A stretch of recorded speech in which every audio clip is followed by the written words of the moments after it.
Welcome to On the Chain. This is Jeff. We are here on the roundtable here with co-host Chip. He's probably over here. And we've got a great guest with us tonight. We've got Alex. You guys know him as Coining 203. What's up, man? What's going on? How's everybody doing today? Man, great to have you here. We're going to talk about a lot of great things tonight. We're going to get into this new case that actually went through. That the outcome of the case has to do with Bitcoin actually being deemed money under DC financial service law. Then we're going to talk a little bit about banking and this whole idea that banks will now be able to custody cryptocurrency. We're going to get into the FDIC. We're going to get into the CFPB. There's so much to talk about tonight, and we're getting ready to start right now.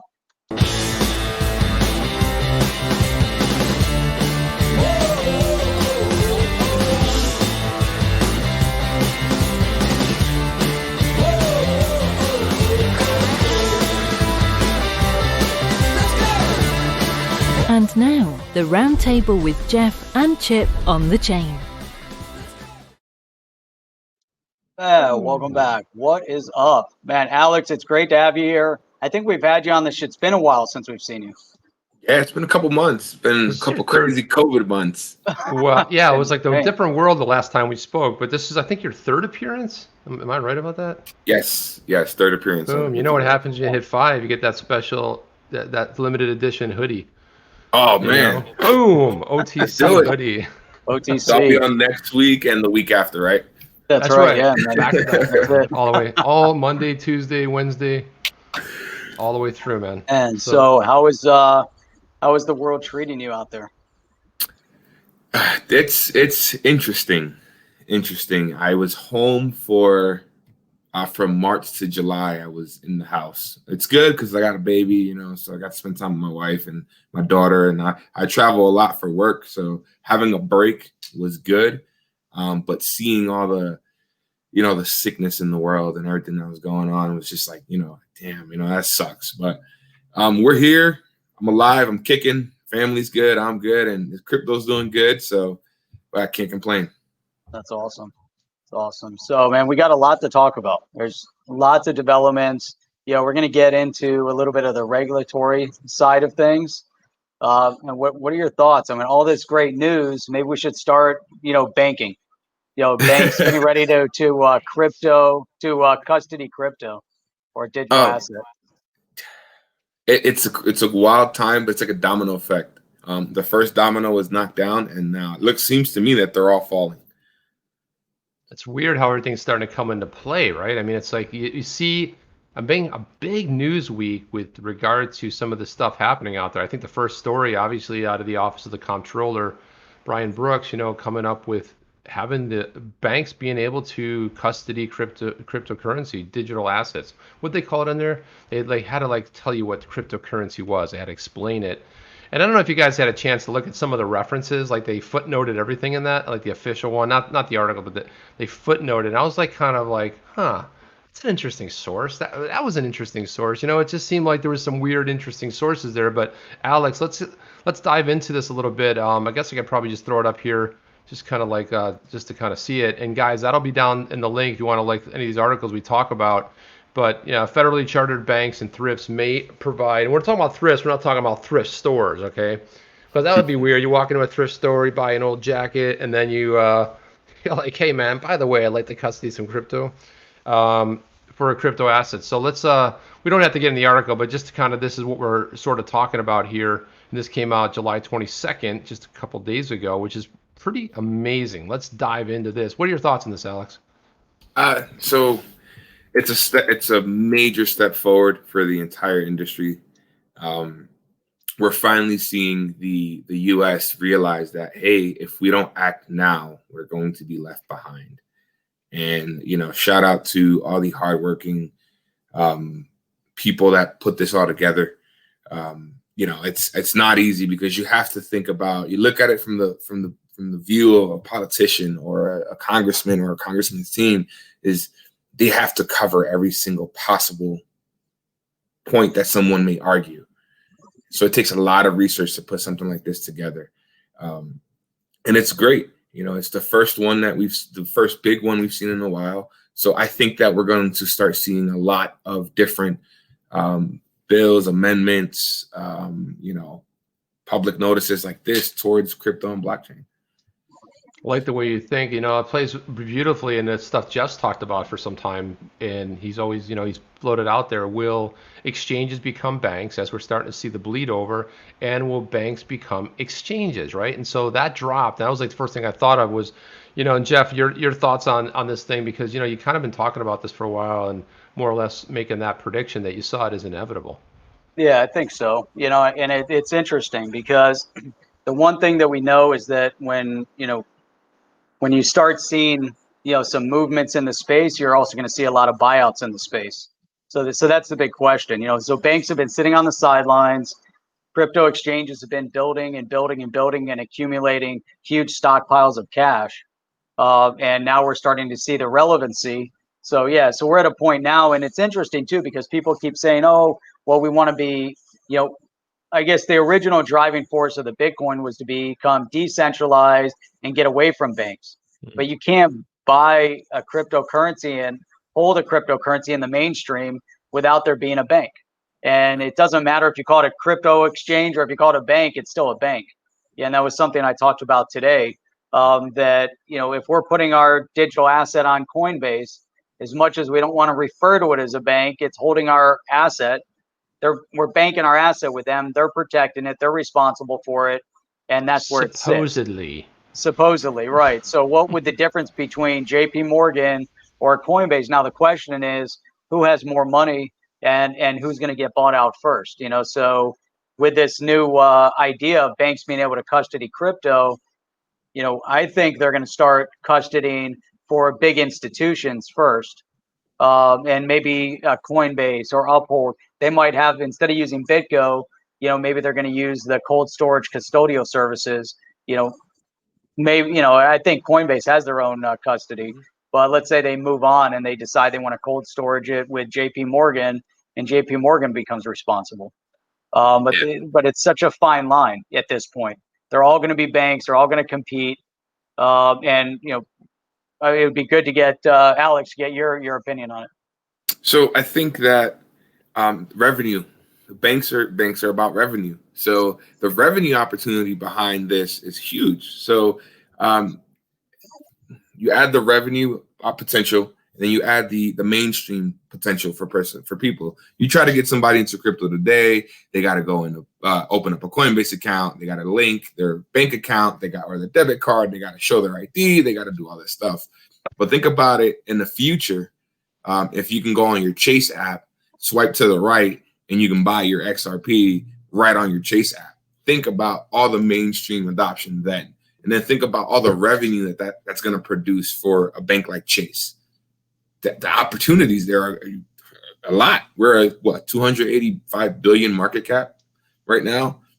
And that's imagine small. That's small. It's tiny compared to the money in the world and the other industries.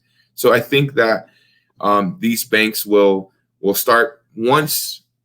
It's a game of, like, you need the regulations, but you need the banks to also be willing to play.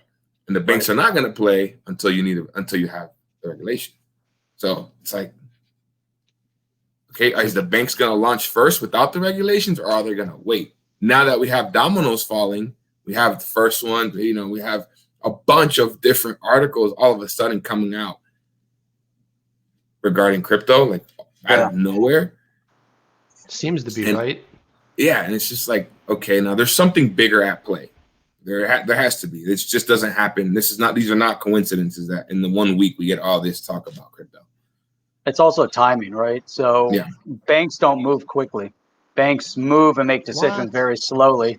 Isn't that true? I don't know. I mean, I like the government. Government, they make decisions very, very slowly on purpose. If a government was able to pass laws quickly and make changes quickly, then we would be in a banana republic. Which but anyhow, but but that's the point. Is that it takes time, to pass these regulations. But once we pass the regulation, then we know that we've done everything, properly and efficiently. Yes? You want to step in? Here we go. Hey, there he is. What do you think? Huh? We're recording. Yep. He's like, wait a minute, I want to hear your crypto views. Hang on. I'll talk to you after. Okay. I want to hear crypto Aaron, views. you want to share your views on cryptocurrency and Bitcoin? He's like, later, Dad. I gotta go. It's a Saturday. Leave me alone. Come on, he's not gaming right now. I mean, that's, man. Why would you waste a whole day? Yeah, gaming. I was over at I dropped in on Jeff unexpected. I had to. My wife was making a delivery. She makes these handcrafted soaps, and I'm like, Jeff, I'm gonna be in your neck of the woods. And I was pinging him, and I was like, hey, I'm like 5 minutes away from your place. He's like, yeah, stop by. They stop by. Next thing you know, there's hey, you want a bourbon? You want a scotch?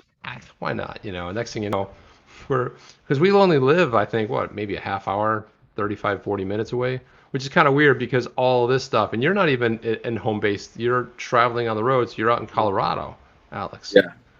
Yeah, I'm away from home. I'm away from my little one and my wife, so it kind of sucks. But that's hard, yeah. I'll be home in a couple of days.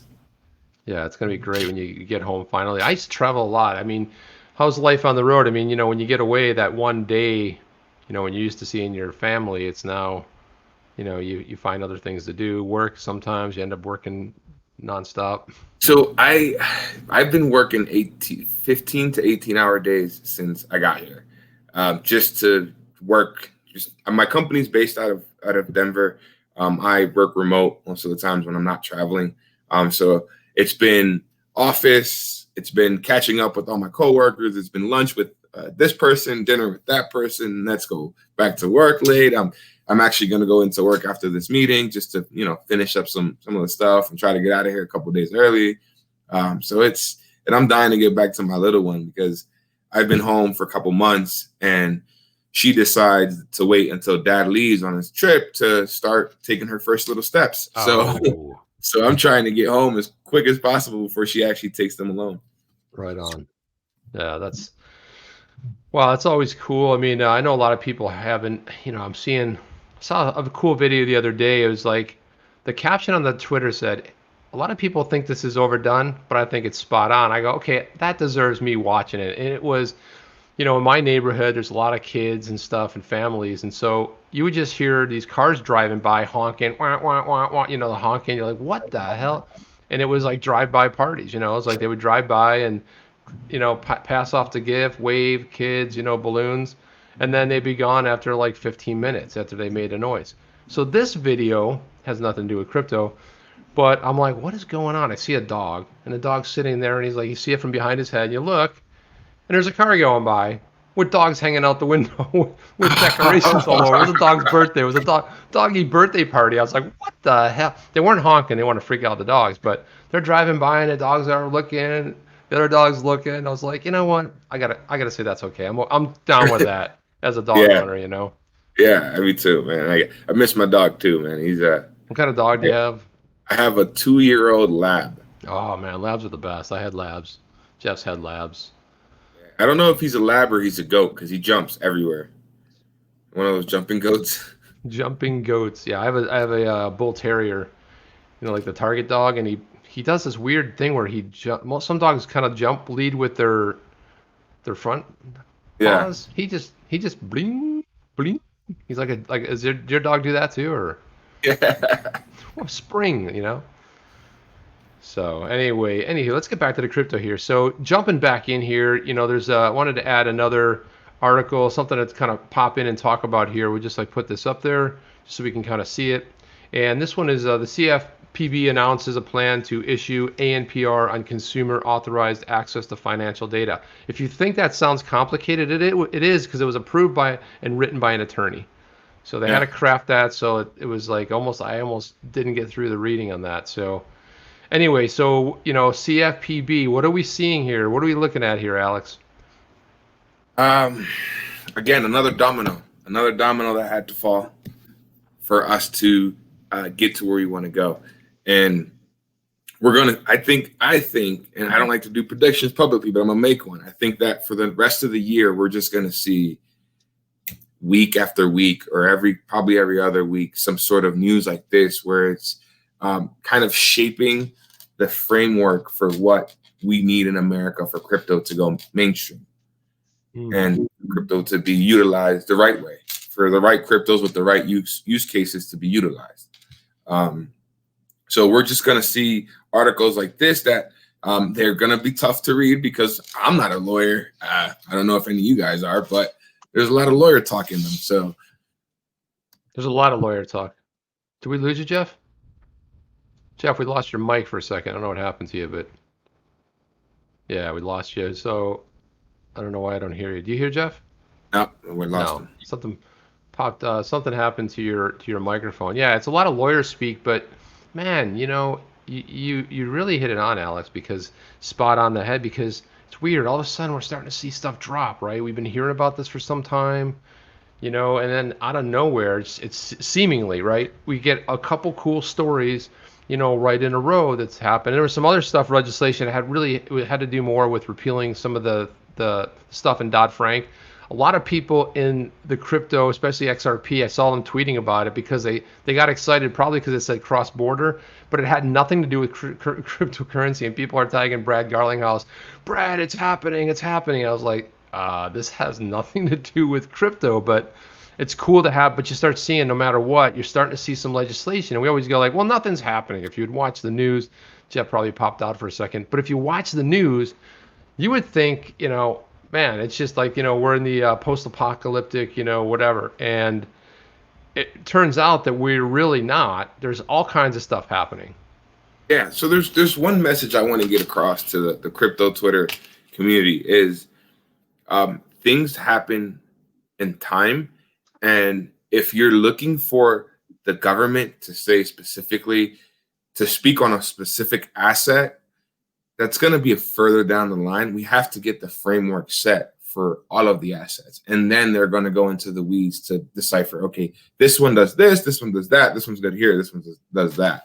So people get upset when they don't hear, oh yeah, XRP is going to go to this price on this day, and it's because of this.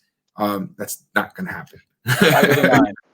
It's not going to happen. Anybody that tells you that, think twice before you listen to them. I have to be Jeff. Welcome back, by the way. I wanted to say that I have you can make a list in Twitter. I have a secret Twitter list called Bears and Riddlers, and I love listening to some of the stuff in there. It's fun to like, and I'm like, but maybe, who knows? That bear told me, and there has to be some truth to it, right? If a bear told you.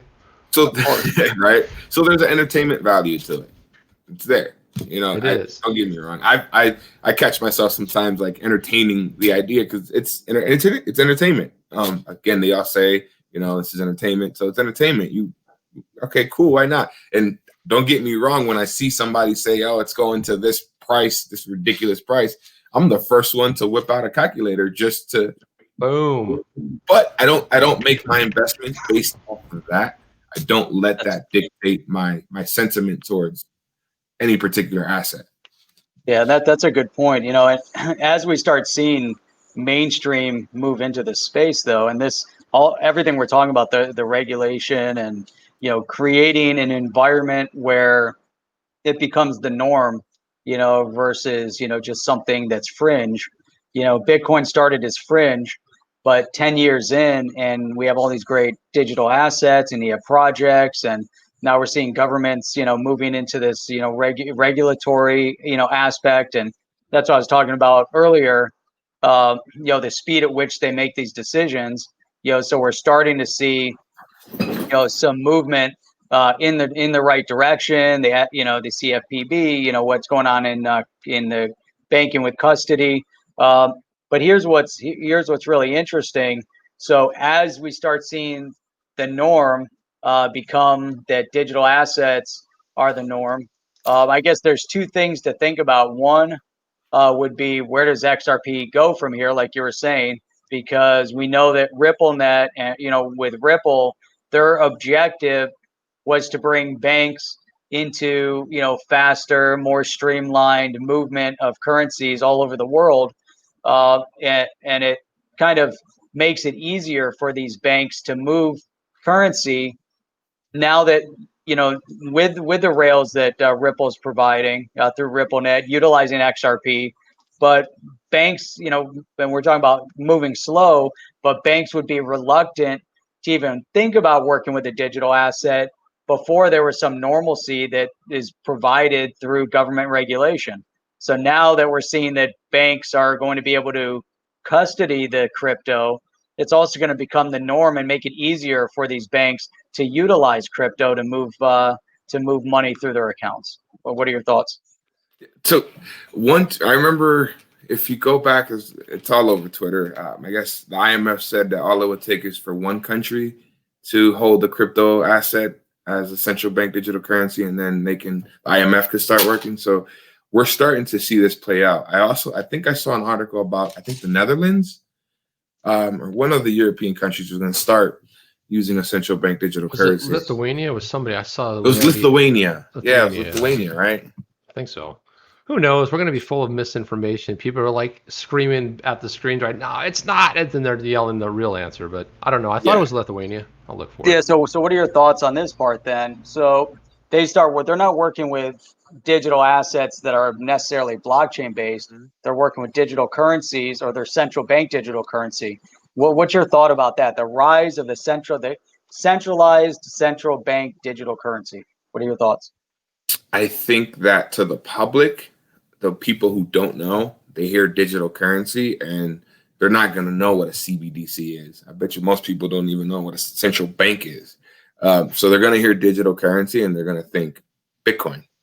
It's the first one. It's the name recognition, right? So that'll bring that'll bring people to the space. I like it when they say CBDC, whether it's the technicals behind it or I may not agree with, but to the public and to bringing people into the space, it's great. Everything has a time and place for it to be used. I don't know specifically when and how they're going to use a central CBDC, but I think it's good that we're starting to think about the future and that the technology has to change. The technology is evolving and we have to change to keep up to it. I don't like the fact that we're still going off of laws from the 30s and the 40s in the U.S. Why not? No, sir. They were perfect laws back in the day. They were perfect laws in the 30s and the 40s, but right. How are you going to regulate something that predates the tech? How are you going to use a regulation that predates the current technology without updating it? Like, for example, I think what is it? The Howey test. The Howey test, it was in Orange Grove. Yeah. Back in 1940 something? 40. About oranges. Yeah. So why don't they update that to reflect the technology of now? I'm not saying do it every year, right, but do just it like one case. Just one example. Yeah. Use one example with a computer in it. Yeah, exactly. Like we have a law we just got to update. It's got to get updated. There's probably 45 or 50 lawyers working on it, and they've probably been working on it for 3 years, and they're just, trying to get their fees out of it. And it is pretty sad that that's our reality. It's like, we're talking about 1930s. Right? Did you say 1930? No, I mean, and that seemed like a long time ago. You're like, well, we're coming up on 90 years here. We're almost on 100 years here. It's looking pretty sad at this point. Our securities, our security laws are from the 20s. Right. They predate internet and phone. It almost predates flight and television, indoor plumbing. I mean, my God, it's like. So it's good to see that we're starting to the world, the U.S. government, other governments are starting to understand, like, okay, we have to change some of our old rules. Yeah, and I think it does help that China, I think that's flipping a lot of people out, or I should say off. Anyway, but flipping people out just because, people worry about that. They're trying to, Jeff talked about this yesterday on his stream. They're basically trying to, they want nothing to do with the reserve dollar, the dollar as a reserve currency. And understandable, but when you see like the U.S. can crush country, they can just take them down. It's like, okay, we've turned off switch. Just kidding. Nope, just kidding. They can like flip the switch up and down and basically bar them. But I think in a way, in a weird way, I think, I don't know your thoughts on this, but do you think China kind of like touting blockchain and we're going to be first and we're going to have the digital, like that's all of a sudden people are like starting to scramble? Yeah, because they took a step that maybe other countries were scared to take, and now we have to understand that we can't get left behind. America cannot be left behind. Simple as that. European countries do not want to get left behind. So if China is moving towards like, I have some Chinese friends and I see videos on YouTube. They use, what is it, WePay or Alipay or something like that, or that. I mean, you go to give someone some money on the street, they pull out their phone and they give you a barcode. Yeah. They've had that for some time. Yeah, they've been doing that, right?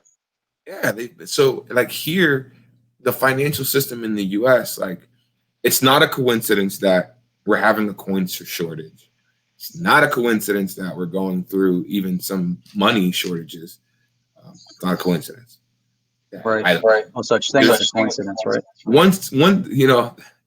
I don't think it's a coincidence, but that's another subject another day. Yeah, we need to talk more about that subject. But what I found out? What I found out was a penny cost almost 5 cents to make because of the copper, and it turns out that a nickel is actually worth 7 cents.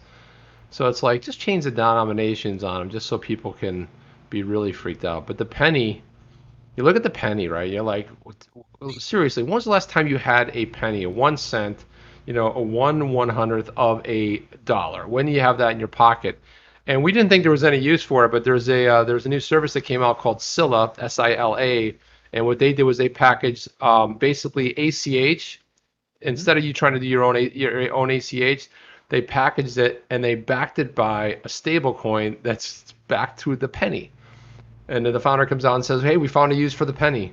Their stable coin isn't a dollar; it's a penny. They're pegged to the penny. Exactly. It's like, okay, I guess, and I guess a penny can't really fluctuate, right? It's a penny on its own. I mean, so if you got 100 of them, you'd really always have a dollar, regardless. But depending what the value is. But jumping back to these CBDCs, I see a lot of people in this space that are like, CBDC, CFPB, they're like throwing all these acronyms out there. Yeah. But I wonder really, what does that really have to do with price of tea in China? Sorry, old saying, but what does that really have to do with anything? I mean, what we saw this week has something to do with what we've been waiting for, but it also forces us to realize that, what, we're always like, yeah, it's early, you're early, but when you invested, what was your thought behind it? Did you think it was a 3 to 5 year? Oh, now I'm getting some feedback here. When I first invested in digital assets, I came with the mindset of, this is something that's going to be five years for me to see, some major returns. And then about less than a year later, we go to all-time high for XRP and Bitcoin, and I'm like, oh wow, this is a wild ride. But I'm still sticking to my plan. Still sticking to my timeline. I like everyone. I want to see some gains. I want to do some stuff. But if it doesn't happen this year, I'm okay with it. If it doesn't happen next year, but because I understand that there's a lot of action that needs to be taken from a lot of people in different industries. You got government, you have companies, you have consumers, that everybody needs to get comfortable and be confident in the asset that they're investing in, or the asset that they're producing, or how it's going to be used. That's it. And you're not going to see movement like we did 2017 to 2018, that month period of time, 2 month period of time, whatever that was. It was like you said, it was a wild ride. It's like you couldn't go wrong. Whatever you bought the next day, it was worth a ton more. An hour later, it was worth more. It was crazy. And everything kept going on, going and going. And you knew there had to be an end to it. It was just a question of, but at that time, they were just piling on the FOMO. The media was piling it on. The videos, people are coming out, you're going to make this. And and it just kept going. And finally, we hit that cliff. We hit that cliff. It's been a wild ride all the way back down. But it's interesting. I'm glad you brought that up, the 5-year plan, because, when I got into it, that's what I saw as well. I was like, you know what, this is going to be a 5-year, investment plan. And I didn't anticipate that fast jump up. Like, I don't think anybody really did, but it showed you what was possible with all the FOMO, and if FOMO can carry it that far, what's going to happen? There's still a lot of people that have no idea the space exists. So we had FOMO in 17 with this many people. Imagine what that FOMO is going to look like when there's this many people. And we just hit that possibility with banks being able to custody crypto. You just opened up and you say dominoes, that's a big domino, falls over. Now all of a sudden the world, is opened up to all these people. Not yet, but it'll be there pretty soon. It's interesting. Yeah, no, I agree 100%. I was going to get to that point. Is we made it? XRP made it to $3.84 on some exchange, just off of pure coin. It's going to go on Coinbase rumor speculation. Oh yeah, pure hype. It went to that just off of. It's going to go to Coinbase next week. That's the hype. That's what I remember everywhere was. Yep. That's why XRP was going. And then when it went on Coinbase, I was like, it's here. Was like, who cares? Wait, about time, Yeah. So imagine now where you start getting that that the banks can hold your digital assets. Man, imagine what's going to happen now, because people see name recognition. People see Bitcoin and people see, oh no, that's a scam, or no, it's some technology, or it's computer money, or oh, it went up, but it's really high and I can't buy no more. But now they start to see the name of digital assets that, you see Bitcoin up top, and then you see all these other ones, and they're going to be, oh, wait, I don't have 9,000 to spend on one of these, but I have, maybe 20 cents to spend on one of these. And they start doing their research and understanding what the use case behind each coin. And I think we're going to blow through 384 during the next bull. Yeah. So the question is, here's what's interesting. We know all the stuff that's going on, and it's stacking up rapidly right now. Mm-hmm. So we have how many more months? We got August, September. We have 3 months before the election. Mm-hmm. So not saying that this would happen, but it's interesting that all these pieces are falling into place right now to potentially spike a FOMO run in October. Thoughts on that? Yes and no. I'll tell you why. I got to be careful how I say this. No, you don't. Yeah. This is OTC, man. To be honest with you, yes, it may cause a bull run, but no, because the bigger players in the industry, they may wait to see the results of the election before they make any big moves that may move the industry in a big way. Some companies or some entities may want to, or may possibly holding tight to say, let me see what the outcome of the election is going to be. And if it goes this way, I can go this way. If it goes that way, I can announce this. So that's my Interesting. Just to follow up on this, and this came up on my stream earlier. Yeah. But WildStar 1063 had asked a question. He posed it in such a way, if we go into November and there happens to be a Biden presidency, right? Okay. So let's say Biden wins. What would the appointments potentially look like? And what would the attitude towards digital asset, Bitcoin, and other cryptocurrencies? What would it look like? What do you think? That goes in that. What I just said a couple minutes ago is you have, for example, let's say Ripple.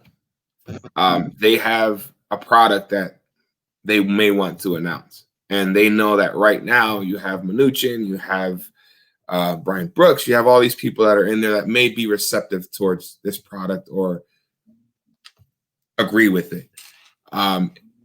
If we have a Biden presidency and that change, that may completely change their their product. That may completely change the way they come out with this product. The good thing about it, why it doesn't worry me as much, is because we're seeing a lot of bipartisanship on the bills that are going into play now. We're seeing Congressman Darren Soto work with Congressman Warren Davidson.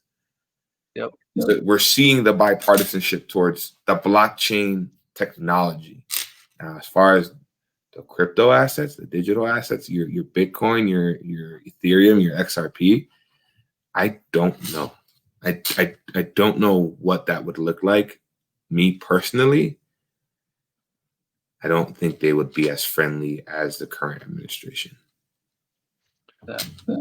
I'm not going to argue with that. I think you're spot on. I think a lot of it has to do with, I think, really control, right? I mean, like, and this is something that when we look at control, government, look, I don't care what side. There's an element of control with government. They want to make sure. It used to be that, hey, let's just make it safe. Let's just keep the people safe. But then it turned into a lot more where it was, well, let's maybe we should do this because this will keep people safe. And I never felt really comfortable about elements that seeped its way in. And just to give you an example, like, for example, they say, like, well, now we have this thing called hate speech. Well, that's a fine line, because if you say, like, hey, man, I don't like that shirt because I think, I just don't like the color blue. And you're like, okay. And it's like, as a matter of fact, I hate it. And it's like, okay, so that sounds just like useless banter, right?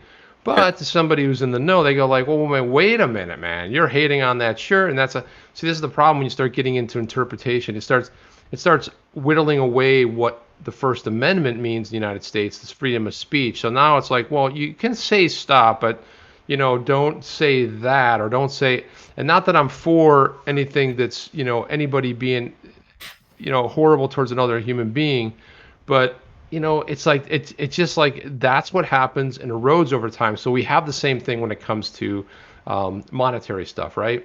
I mean, just look at the IRS tax code. It's a mess, man. It's like, it's insane. And who was that, Jeff, that was running back in the day? Was that Steve Forbes that said, hey, you should be able to put this on one sheet of paper or a postcard? Somebody, Yep. and it's like, all of a sudden you're like, Sure. that's a pretty good point, right? It's like, why do we need a special person who's taken a lot of training to interpret that, and they change the things all the time? And it was one of the things that I liked about this administration. They said, okay, you want a new legislation, you want something new coming in to legislate something, you got to get rid of two other ones, which is like what happens in my house. If I bring something new and I got to like purge another 2 or 3 things. But I think that we have to, I'm kind of with you on this one. I just see a lot of chaotic stuff happening, and let's face it, I'm never for these executive orders. I never liked them personally, because an executive order gives too much power to a president, any president. It's like, hey, Congress won't do it. I'll tell you what, I'll get the pen out and I'll start signing stuff. So then the next president comes in from another party and erases the previous one, and it starts taking away from what the founders had in mind. So it's not going to be as friendly, but maybe we're too far past that. Maybe the fact that we have, Darren Soto here, and we have, is that his name, Soto? Am I saying that right? Soto, yeah. Soto. Yeah. You have Soto, and you have, Warren Davidson. You have like it's like, okay, we're not getting into politics. This is the good. And I kind of feel like the good is being overshadowed. I mean, look, when you start, and you brought this up, Alex, you start seeing the U.S. falling behind. That's a problem, right? We shouldn't fall behind. The regulators are starting to notice that. Hey, we're falling behind. We need to do something. And that's why we're seeing dominoes fall. One thing I did want to touch on is that perception. You may see a 6, I may see a 9. And everyone has their own perception of things. And it's a matter of finding that common ground where we can say it's a number. You may think it's a 6, you may think it's a 9, but let's agree on it's a number. And with digital assets, they have a space. They have a use. And like, for example, one of my biggest pain points, and I hate this, despise it. I have my grandmother who lives in Dominican Republic. I send my grandmother money for her medication. There's times where it's either I got to pay a high fee to get her medication using like a Western Union or something, or I go through transferring from my bank here to my grandmother's bank in Dominican Republic, and it takes days, and there's times where it may disappear. Like, it's 2020. I can she FaceTimes me. I can see her. Why can't I send her money as fast as I can see her? So use cases. And then that's what the US regulators are starting to realize, is that there's actually real use cases with digital Yeah, assets. I think that's an amazing point. And I talk about that a lot, that my first, intro into even thinking about digital asset was to try to find an easier way to transact with customers down in South America and India and other parts of the world where it was extremely difficult for them to get currency. India was difficult because the rupee against the dollar constantly fluctuated almost daily, big swings, fluctuation. Venezuela, because they couldn't get US currency. Dealing with what you're talking about, like at the DR, trying to get money to a family member, almost impossible. I mean, it's crazy that stuff like that can't happen. But you're right, the big awakening by these regulators, Facebook's Libra was also a huge wake-up call, to the world. And it was interesting to see the world governments terrified by Libra taking the charge into this space, because they knew that here you have one company that if you let them create their Libra with 2 point whatever billion active users every single month, could really change the whole balance of economies. And talk about economies of scale. Libra, Facebook would control all of this movement of sending money. And it's interesting, they still push forward, but it was a wake-up call. It was a wake-up call in China, because they want to control things on their end. Is a wake-up call in the US, even though we're a lot slower to act or vocalize things. And so it's interesting, stuff like that. You're right, it's 2020. We got to make a move. Even politically, when we going back to what Wildstar was saying, that shift, if there is, I think 2020, we're going to see it's going to be a dramatic shift politically, and we're going to see things happen that no one anticipated. And one of those things is that you have a lot of competitors on the ground right now coming from different directions that are primarying some of these big candidates. Maxine Waters in California, has been there forever. She's the one. Bitcom. She's in charge of getting some of this legislation passed. That would have gone through, from Darren Soto and Warren Davidson, and she doesn't even know what Bitcoin is. She calls it Bitcom. And you have these veteran, it's tough to say, because we don't want to get into a talk about, you're too old to be in Congress because you're out of touch, but you're too old because you've been there your entire life and you've done nothing and you're still out of touch. At least, it's holding things back a little bit. Damn, that was clever, Jeff. I like that you slammed it twice. Yeah, I like that. So I agree with you. I am a firm believer of term limits. I mean, somebody shouldn't be in office for 30 years. It was never intended that way. It was meant to do it like to serve your community and then go off. That wasn't supposed to be your only way to support yourself. And so, guys, I was trying to pull this up before, but I failed miserably. I want to pull this in because this is my boy Pomp, as he always says. Hey, it's your boy Pomp. So he said the OCC decision on Bitcoin happened because a Bitcoiner took over the leadership of the organization. Don't underestimate the change that a single Bitcoiner can drive inside these legacy institutions. And what I found funny about that is something Jeff brought up earlier, is like, wait a minute. Are you telling me a Bitcoiner who is against banks, who hated banks, and all of a sudden now you're touting it as, and now you're like standing up because it was a Bitcoiner? I'm like, most Bitcoiners, especially the maxis, they can't stand banks. I bet you they cringed when they started seeing that, when the bigger money comes in, and I do see my coin rise, and I see Bitcoin get up to that 20,000, blow past 20,000, 30,000, they're going to be buying it at their local bank and custodying it there, right? They're through exchange. It's bigger than any maxi. It's bigger than any maxi. It's bigger than any Bitcoin maxi, any XRP maxi, any Dogecoin Max is bigger than Elon Musk, to be honest with you. Dogecoin Maxi. Bigger than Dogecoin? That's impossible. No, that's not possible. I don't think so. It's bigger. It's big. It's Dogecoin for U.S. currency. Yeah. Doge. It's a cute dog, though. I like the dog. Yeah. That's the cool thing. I don't know. So we're gonna see change come, and I'm gonna stay positive. I tell everybody, just stay positive. Ignore the noise, ignore the FUD.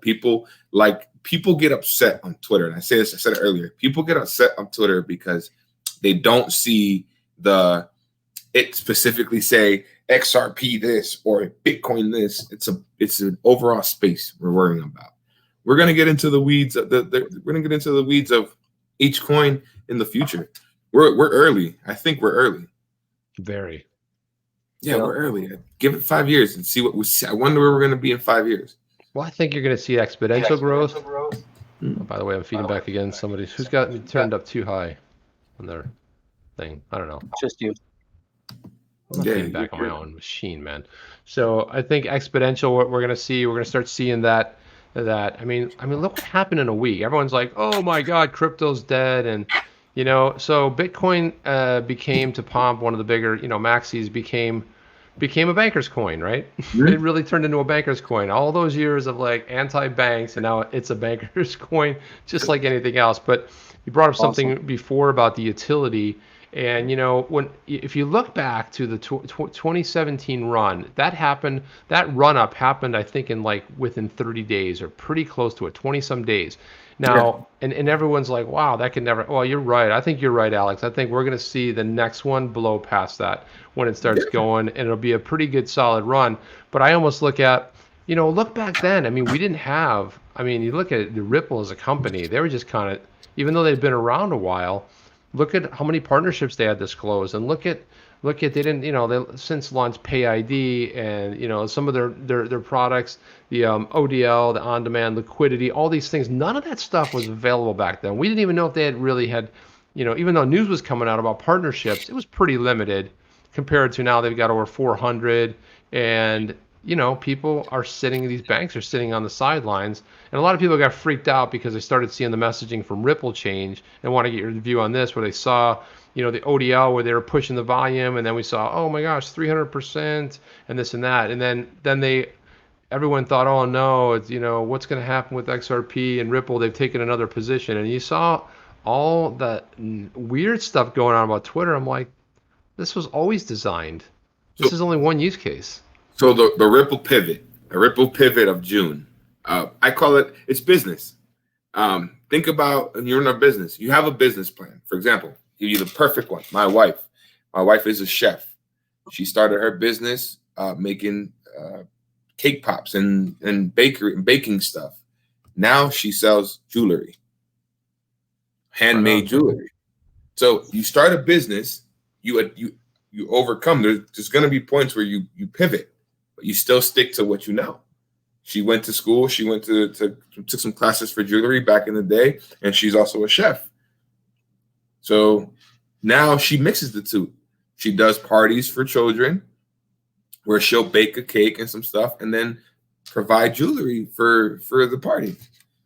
Oh, I got excited when you talked about cake pops. I started getting a little hungry. Realized So it's back to Ripple.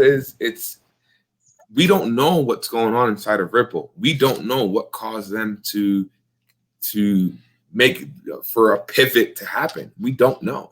It could be in preparation for something even bigger. So it's business, and you gotta adapt and overcome. Solid point. Look at us too. I mean, they floated the idea of having loans, right? Because a lot of even bridge loans, right? So people get in those short crunches where they need to have the capital. You need to be able to buy this so that you can then sell it and then pull money in. But you get in smaller businesses have that difficulty of always trying to float the capital to make sure payroll can happen and everything else. And then we saw the last few months, everything pretty much went out the window. We had a whole different change in how things may be looked at. But look, they're always going to come out with new products. And just when they were talking about Treasury, moving large Treasury stuff, clearly it wasn't working the best way. And look, it's not like that was on the back burner, and they're like, we've pivoted. I almost don't see it as a pivot, but I do agree with your statement of like business has to adapt. And if you're doing something that doesn't work, stop doing that, right? It's like if that's not working, figure out something that does work.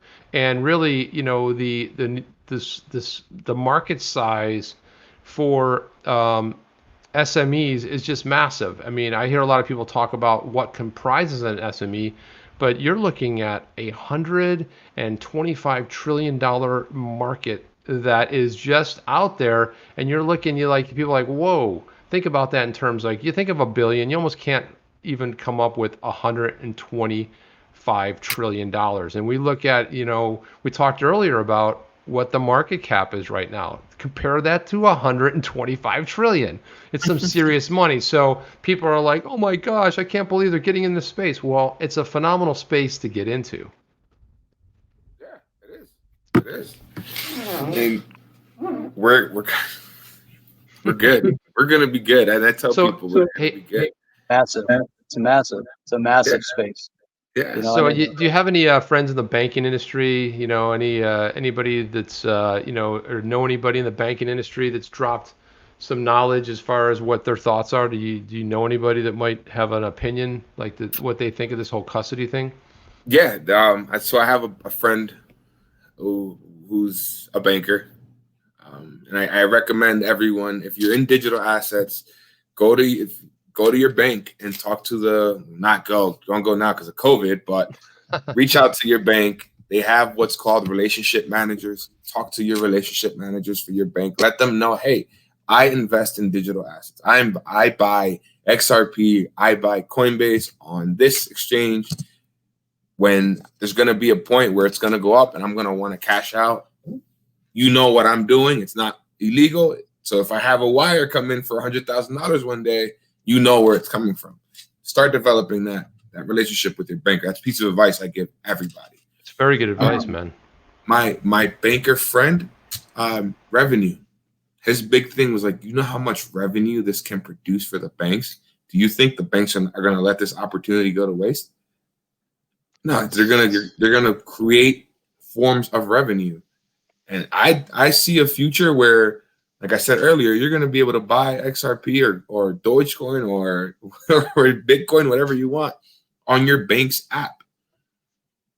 Right. Yeah, you don't have to worry about the insurance, the custody. I mean, you know, it's kind of like if you're going to do something, you don't have to teach somebody a new trick. Now, you know, the cold storage is beyond the new trick. That's like, do this and click on this and do this and set this up and seed this. And I'm not saying that it shouldn't be in your possession. Don't get me wrong. Like, I'm not steering people towards going off of that. But if it's easy and it's your bank and you have a trusted bank and you know this bank and you have a relationship with them, and you know, my relationship manager, she called me and she's like, hey, this is, you know, so and so from this bank, and I just want to let you know, you know, I want to wish you a happy birthday. I know it was yesterday, but I missed it. But I'm like, hello, who is this prank calling me? You know, it's like on my birthday, and like, how are things going and how are you and everything? And it's like, just want to check in. And, you know, that to me is like, hey, I want to, so next year it's like, hey man, I want to wish you a happy birthday. And hey, by the way, I just, I know you're into crypto, but did you notice we offer this and this and this, and we have a custody service, and we only charge $9.95 a month for it, and we only charge, you know, you can get it for very low fee, and who cares if their fees are what Coinbase is charging right now or higher? I'm getting it on my Chase app, boom, or I'm getting it on Bank of America. I think it's going to be a little simplified. I think they're going to pay you for you to store your crypto with them. Okay, Alex, write that. Jeff, write that down. Alex I'm writing that down right now. I mean, there's also a possibility. A lot of these banks, although they're going to custody, they're not really set up for handling the digital asset space either. So this is where we're going to see some interesting partnerships develop. So where you're going to get it through the bank, they have the authorization to do this, but you know, when it comes down to it, is it going to be BitGo? Is it going to be Coinbase? Is it going to be whatever, all these other known variables that they're actually going to be outsourced to? So that's going to be interesting also. And then if we look at what these banks do, so this is interesting. This is the kind of, you know, flow. So Chase, on, you know, they actually did let's see, $16.4 billion in revenue in a quarter. 16.4 billion. And then it says here it was driven by fixed market trading revenue of 7.3 billion with a total profit of $5.5 billion. Wow. So seems like a good little jack to have so rattling around. So that's pretty interesting, and then obviously so here it says the other thing to consider is that JP Morgan, they're talking about what to invest in JP Morgan or Bank of America. But here, JP Morgan has $19 billion of cash just to cover loan losses over the past 2 quarters. So we're talking about banks that have this decent sized portfolio making a significant amount of revenue. If they're making that kind of revenue, it's because they're working with people. So you bring these people in, and every one of these banks brings an additional. So what do we say our total market cap of digital asset? What's our trade volume on digital asset? Do we know on a quarterly basis? Do we have an idea what that is? It's good. I'm not sure exactly what it is. Way to stump the panel, Jeff. I know exactly. I should have looked that up. Sorry, I didn't have my numbers prepared. Come but on, let's pick those up. But imagine now you bring Bank of America, you bring JP Morgan, you bring all these banks pile in, and now you're adding all this other potential investment. And you open this up on these banks, like you said, on the app. You go to Robinhood, you can already invest in, but that's not the big one. E-Trade, you go to E-Trade, you go to the JP Morgan Chase investment. You get your banker calls you up and says, we're doing a fund with Bitcoin, Ethereum, XRP, whatever. And they start bringing people in. I think, like you said, Alex, we're going to see all of a sudden when it's opened up on these platforms, we're going to see another spike up because people are going to be getting in, and it's going to create a whole new wave of FOMO. This time, I believe we're going to get to a different level. It's going to, with every up, it's going to level out a little bit. So, but the level up should be a consistent upturn. And I think if we track the market back, even in digital asset, we track it back to 2010, overall over the past 10 years, I don't care, if you're Ripple, Ethereum, Bitcoin, or, XRP, not Ripple, but XRP, whatever, if you track it back from the early years, you've got some ups and downs, but it's consistently going this way. It's never gone this way and then dip back below its IPO. It's not an IPO, but it's origination. Yeah. So if you look at a stock, there's a lot of stocks out there that are trading below their IPO. And that's just the reality of the stock. I'm not, not necessarily comparing the two, but when you look at a stock market, even, like the S&P 500, it's pretty consistently always going up. You have ups and downs in the market, but it pretty consistently goes up. It's just the digital asset space, I think, has a bigger curve. Yeah, I agree. What are thoughts on that? I agree with you. I agree 100% with you. I think that we're going to see one thing happen and then a spike. Another thing happen, then another spike. Another can happen, another spike. And then once the bank, one thing I do want to say, and I want to see this, and we have to make it happen on Twitter. I want to see Tone Vase and Sam I Am talk about this article.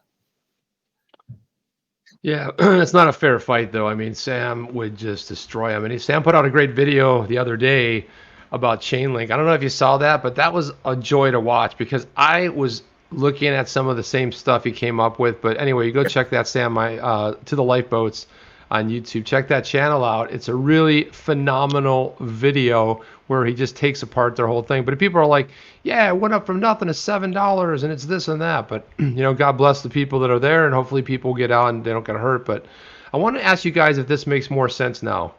Look at their PolySign develops state-of-the-art, secure, scalable infrastructure for financial institutions to fully leverage their digital assets. Isn't that interesting now? Interesting. All of a sudden, that starts making a lot of sense with the news from this past week. Yeah, I mean, so dominoes. Maybe this domino. This is 5 dominoes in. So you had to drop the OCC one, and then a couple more dominoes drop to get to that PolySign one. And then PolySign will probably launch and say, hey, we're working with this bank and this bank and this bank or this institution or whatever this is because of this rule that was put out by Brian Brooks on this day, we're good to go. Are you talking about Brian Brooks, the Bitcoin maxi? Okay, just asking. My boy Pomp says he's a Bitcoin, and thank God for Bitcoin. I still say thank God for Bitcoin. Anybody who's down on Bitcoin, hey, I don't care. It was a store of values, a banker's coin, call it whatever you want. If it wasn't for Bitcoin, none of us would be having this conversation. This channel wouldn't have got started. Alex wouldn't be here. So, you always got to remember, there's an old saying that goes, remember the man who dug the well, because that's the one that no one remembers the name of that person that created that whatever, but it allowed things to evolve on top of it. No one was thinking about use case back in the day. They're like, how can we get around banks? And then how can we get back to banks with this legislation? Yeah, I agree with you. It's kind of funny, isn't it? It's an evolution, Jeff. How do we escape? Oh, now that we escaped, this doesn't really work out. How do we get back? How do we get everybody on board? Right. Back to the egg, as they say. It's you originate, and everyone's like, well, it's a store of value. I don't care what it is, but I want to see it go to $50 or $60 or $100,000 because that rising tide. And you look at this marketplace, there's no money in it right now. We had Crypto Eddie on a couple weeks ago, and she made it a great point, saying, the deal is there's not a lot of new money coming in. It's recycled money, a lot of the same thing. But this week, we got some news that's all going to change, because now we're going to start seeing the newer money coming in, because someone might want to get into that Bitcom. They're like, hey, I've heard of this Bitcom thing, and I might want to. That's the new. Actually, it turns out that Bitcoin could be the new thing for the politicians to figure out how to basically, move some of that money around. If you know what I'm saying, they go in on a $175,000 salary, and the next thing you know, boom, they're crypto millionaires. Right. I got my boss to buy XRP. Oh, did you? Nice. Yes. How'd that conversation go? He's like, all right, listen here. I'm gonna put $100 in this thing, and we'll see it in a year. I'm like, all right, cool. And I gave him. I was like, if you lose your $100, I'll give you $100.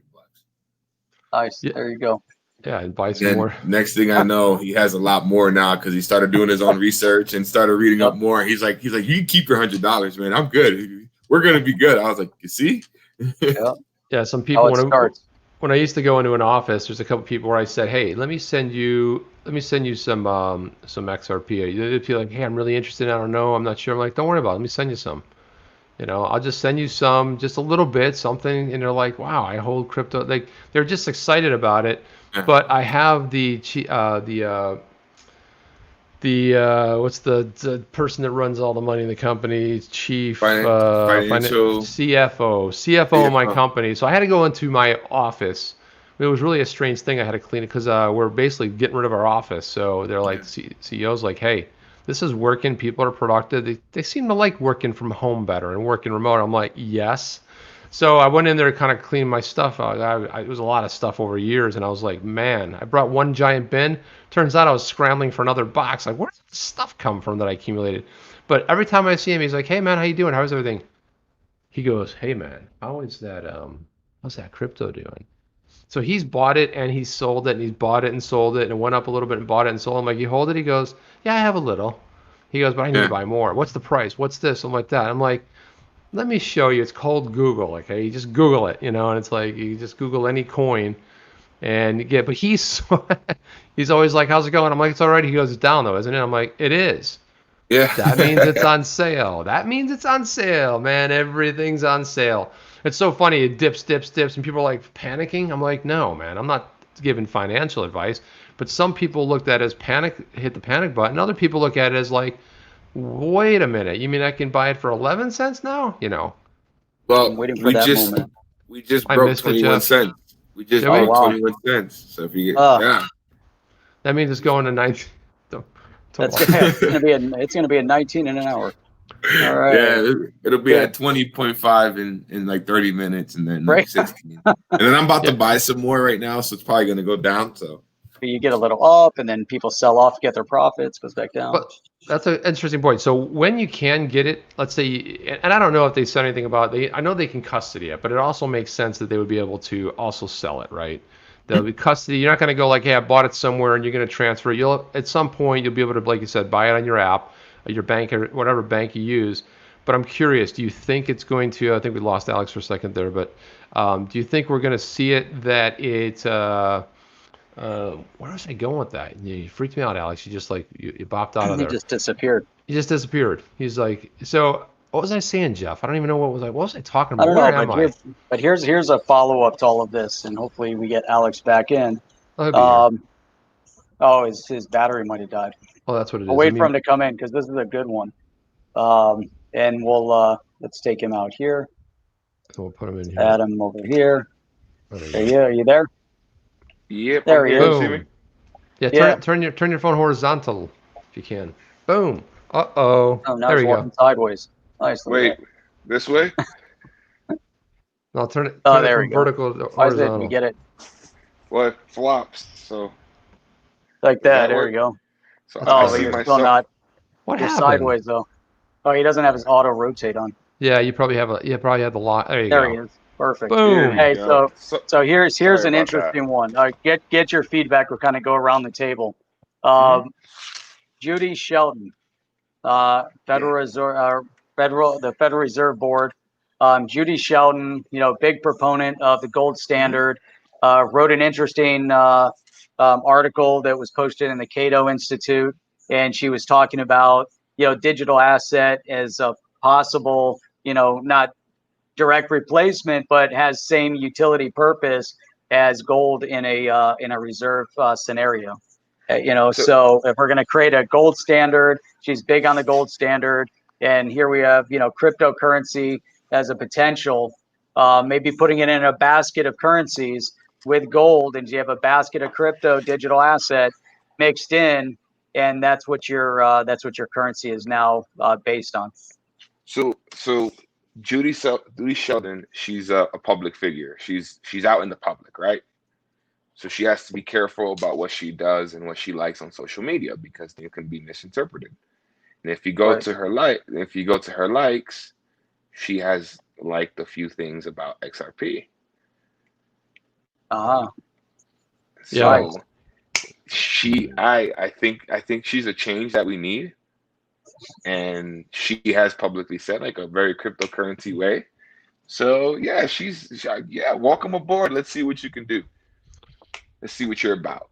Yeah, I'm going to make a prediction here. Here comes a prediction. Everybody write it down. And they will make sure that I know. They'll remember this. They'll remember nothing else we've ever streamed about. They will remember this. But I believe that Judy Shelton will replace Jerome Powell.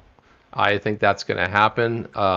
Probably, late November, December-ish, or early next year, first quarter. The timing may be off, but I think that's the reason. If you look at, like Jeff said, I really believe that she, she is cautious now and she's watching stuff. But you're right.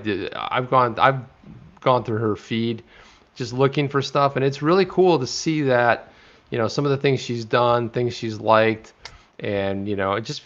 Remember it used to be like, just because I like doesn't mean it's an endorsement. Okay, well, whatever. She'll have to go through all that kind of weird stuff. But, the whole idea, and this is one of the reasons that, it fell down on party lines with a 13 to 12 vote, obviously on party lines. But there was like a lot of chatter before that happening that she wouldn't get voted in because of the fact that she wanted to go back to a gold standard. And that's not good for politicians, by the way, okay? When you can print money and do money and all that, when you got to start watching that stuff, because it's fun printing money and spending money and getting pork and bills and going back and spending all that, right? It's like, how much money can we spend? We'll just print it. Well, that doesn't work anymore when you actually have to peg it to something. And I do feel like we got something in store that's going to change up the financial. This one is dead. We have a massive debt system that does not work. And I love the appointment. I was almost got a little nervous that maybe it wouldn't happen, but this is fantastic news. But this is one of the reasons that I look at when you think about politics. Forget about politics. We're no longer voting this is not a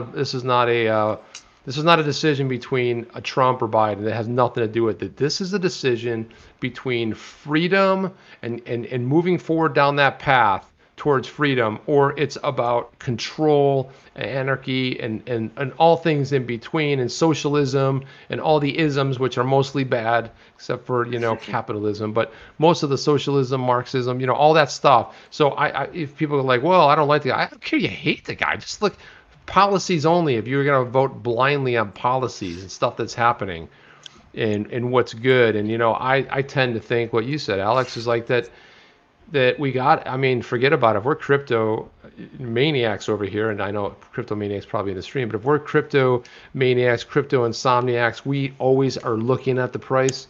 We want what's best for our favorite little coins that we have, on our nano somewhere. I think that's what we want. Jeff, how do you see this laying and going? Judy Shelton, Fed. No, so yeah, I think it's amazing. It really is, because we're starting to see, the deck being stacked, and as Alex said earlier, we're starting to see the dominoes fall. One by one, they're taking down the old legacy scenarios to make way. Part of the whole political play, and this is so big. It's not even just focused here in the U.S. It's a global situation. And we're, I said on my stream earlier, we're at war, and we have been at war, for 5 months and maybe longer, and we've been attacked on multiple fronts, and they're ramping up the attack even more. And I think all we have to do is follow the money, and I think you bring up a great point. The politicians love to spend money. The politicians also love to get freebies.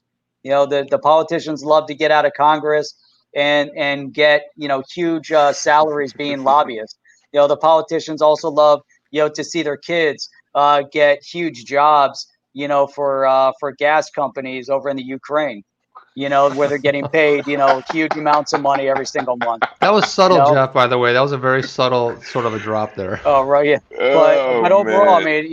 But it crosses all spectrums of politics. Charisma. So, right, exactly. So, but then you look at it, and you see the struggle. Why is it that these guys are career politicians? It's because they're making a ton of money in politics, for them and their families, and so now when you start to say, you know what, we're going to bring an end to that, that's not going to happen any longer. Now we're going to do things the right way. We got to do things that are going to bring us back to the traditional mechanisms that made this country, what it was. Why were we so strong, financially and militarily? Why did people, I don't, it amazes me. You talk about all the isms and the socialisms and all of that. It amazes me that people want to overlook the fact that people from all over the world today, yesterday, tomorrow, a week ago, 5 months ago, a year from now, hopefully everything, but people have coming here from all over the world for a reason. They're not coming here for socialism. They're not coming here for handouts.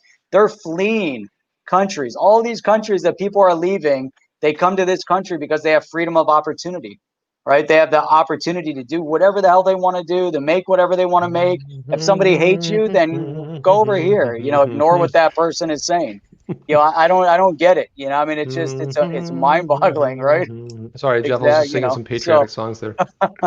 But here we are, the three of us sitting here talking about this, and it amazes me, because I think a lot of people in this space in general that are in the crypto space are a little bit different, because people are coming here for the exact purpose of what we're talking about. They want freedom, they want an escape from the controlled mechanism. They see an opportunity to invest and change their lives for the better.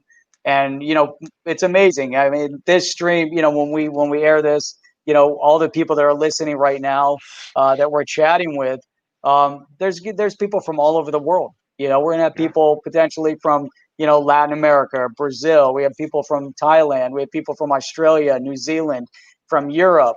We have people coming in from Singapore, from, Japan, from all over the world. It's amazing. It really is amazing, because everyone has this commonality. They want freedom, and they want to escape from it. And a lot of these people in all these other countries, if they had the opportunity right now, they would all move to this country, to the United States, because we're that unique, we're that different. So I think it's very symbolic of what's happening. and to have a Judy Shelton that wants to go back to the gold standard and wants to get our house back in order. Because how can we point fingers at other people if our house is a disaster? And it is at the moment. So I just want to say, Jeff, that was great how you wove that back. I was really proud of you. You brought it back, and you're like, and Judy Shelton up. And I thought I was going to hear more places of the earth. I thought you were on a roll. You were just like going through every country. And I hope and I hope there's not somebody right now going, man, didn't mention my country. How come? Sridan, you didn't ask. You didn't say, my country. How come you didn't mention it? But I want to give you the last word, Alex, because I know we're getting close to that time. We're just having so much fun here, but I want to have last word. Wrap this all up for us. Take us home. Well, not too much pressure. It's all right, man. It was great chat, great discussion. Everyone, keep an eye out for on the news. Keep an eye out for the things that are related to blockchain technology, distributed ledger, cryptocurrencies. We're in the phase now. I think we're in a moment in life now where we're starting to get mainstream. The dominoes are falling. Be on the right side of the domino when it falls. I like that, man. Point. You don't want to get squashed by it. Don't be under it. I'm only going to be able to talk about dominoes from this point on, and we'll have Alex to think about that because it's a really phenomenal analogy. I'm going to be like dominoes all the time. So, hey, man, thank you for being here. Really awesome to see you again, man. Like I said, you'll be heading into your fourth, appearance coming up, in the near future. We always appreciate, you coming on here and sharing your views and with everybody. And also, too, I just want to say I appreciate everybody here watching right now. Thanks to you because you guys make this all possible. It's one of the reasons we love doing this. And, there's some links down below that you can check out some of those posts and articles. And, we love you supporting On the Chain and this phenomenal community. Jeff, last word. That's it. I think we're out of here. Is that it, Jeff? I was expecting something big, man. I was expecting. You want me to go on another rant? Let me sidetrack here. A tirade? No, I don't think so. Alex, it's awesome to see you again. Always appreciate the chat. This is awesome. I thought this was amazing. Because from this stream forward, we're kind of setting a tone. There's so much happening, and I'm more excited right now than I was when we started the chat because you're right. The dominoes are falling into place. And everybody here, if we can get everyone, looking out for what, you had mentioned, look in the mainstream media. There's all these things that are going to be happening over the next weeks and months, and it'll be great. Everyone keep plugging away and sending that kind of content and info over to us, and we'll keep piecing it all together. I think it's outstanding. Cool. So I think that's it. I think that is it. That is it. Alex, is that it? That's it. I think that's it. Just Boom, everyone let's do it. Action. That's it. That's it. No, you had one thing. There's one more thing. Did you have one more thing or no? Yeah. One more thing is, I gotta say it is regardless of what happens, regardless if we moon or not. I've made some great friends off of crypto Twitter, and understand that it may not happen when you want it to happen, but at some point it will. And if it doesn't, you made a lot of friends out of this. So enjoy the ride. I love that. Well said. Take care, everybody. All right. Catch you on the next one. Are you down with OTC? Please like, subscribe, and click the bell to be notified when the next video drops.